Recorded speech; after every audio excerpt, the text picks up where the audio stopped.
Every business owner asks the question, what kind of policy do I set up for cancellations and late fees? And it's a good question. The thing that we have done in Harmony, and that I see a lot of other therapists doing in their practice, is giving the client, you have to give them an agreement in the beginning so they know what the rules are.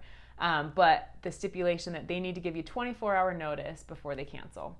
And if they don't give 24-hour notice, then they either need to pay a late fee or there needs to be an emergency or some good reason for why that cancellation did not get communicated.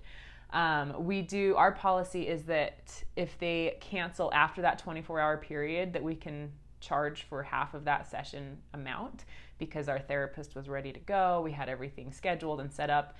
And if they hadn't canceled, then we would have had that session. And if they had given us enough notice, we could have scheduled something else there. So that's why we charge that half amount. If they are a no-show, we charge the full session because we were there and ready. And that's really frustrating to have a no-show.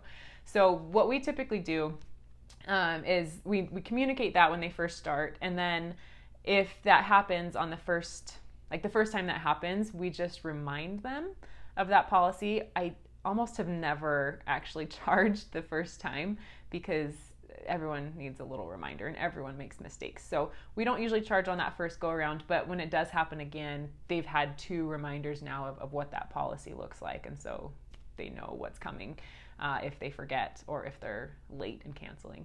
So, and then we always look at the reason. Sometimes we've had clients cancel an hour before a session because their child just threw up. You can't charge for that.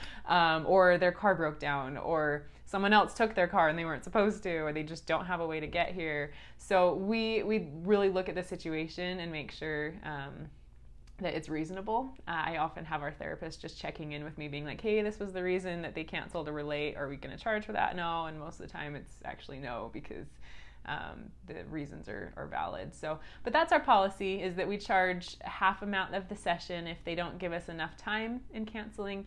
And if they are a no-show, we charge the full rate. So that helps us to maintain those boundaries for us as therapists, and to help the clients know what's expected of them, and to be able to provide good services for everybody.